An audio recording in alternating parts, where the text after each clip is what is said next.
How about if there was just a real great piece of advice that you would give to somebody looking at just getting in started in the real estate investment arena? What would you want them to know? Well, I think that it's really important that they get tethered to the people that really have their best interest in mind, and be careful of those that are out there that are really just trying to sell you a program, as opposed to somebody who's going to roll up their sleeves and actually be involved in helping you buy and sell a property. And a lot of times they're not the people that are on the seminar circuit.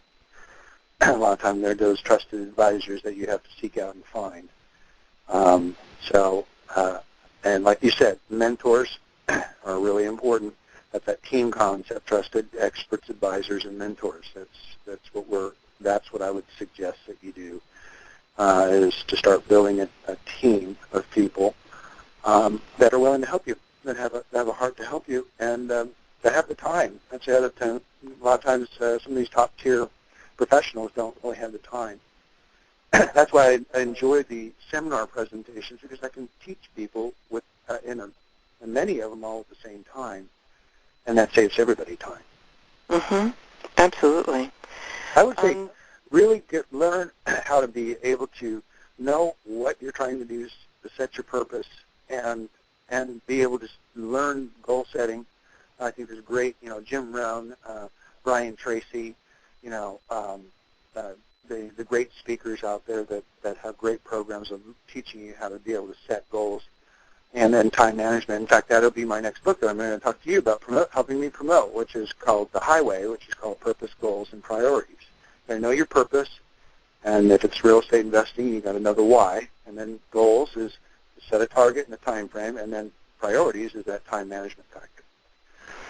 See, that's excellent. I think that the major challenge that most realtors have, or people getting involved in the real estate industry, is that they don't have a business plan, they don't have a guide, they don't have anybody keeping them accountable for what they need to do to be successful. Exactly. Self-employed people like myself, and I'm a victim of it too. There's a lot of being able to work in the 80% as opposed to the 20%. You need to stick with the 20% of activities that are going to create you the 80% of your income. And I think a lot of agents get wrapped up in doing things they can hire other people to do, for instance, setting up signs and putting up lock boxes on doors and things like that. You hire somebody, I think it was Tommy Hopkins that says if there's anything that you can hire somebody $10 or $15 an hour to do, you should be delegating that to them. Yeah, well, the national average database management, and all my database management is handled by assistants. And I heard you were talking about virtual assistants. I think that's great too. Yeah, I think the national average is now, if you can hire it for $200, you can't afford to do it yourself. If you don't know how to make $200 an hour, you need to bring someone in to help re-educate you on how you present your business, because there really is an amazing amount of money to be made in the real estate industry when it's done right. You're exactly right. Statistics I looked up because I need to know, $36,000 a year is the average gross income of a real estate agent. That's really scary. How can they live on that? No. Now this is the one that's really, really scary.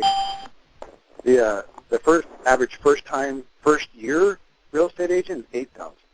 Oh no.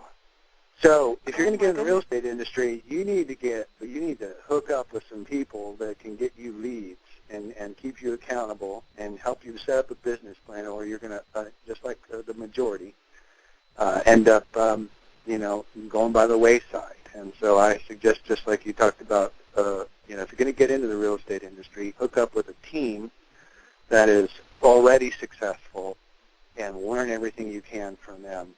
And especially a team that generates a lot of leads, because that's the backbone of the lead generation is the backbone. And then also accountability. You got to be accountable to your time. You got to be accountable to your clients. And so I would really highly recommend that people hook up with that. There is an incredible amount of money to be made. I've made over 7 figures gross in 1 year, several years. over $1 million gross in real estate. And I have a high school degree in 1 year of college. Now, where else can you make $80,000 a month? But in go try to find a job for that, Ken. not a lot of people are doing it, but for me, I've raised my standard now is I've got to make a certain amount. It's over 5 figures a month, and so I've raised my standard. And I think that's important for people to raise their standard. It's good to set goals, but then set the minimum standard. And oftentimes, if you raise that bar, that minimum standard, your activities will lead you to be able to make the right decisions and the income-generating decisions that would require you to meet that standard. Perfect. So one more time, would you tell everyone your website so they can get a hold of you? It's buyaustin.com, buyaustin.com. And for the first-time homebuyer book, it's firsttimehomebuying.secrets.com. Perfect. Well, Ken, I cannot believe this has just been such a fast hour, and I really appreciate your taking the time to be with us today. Great. And I look forward to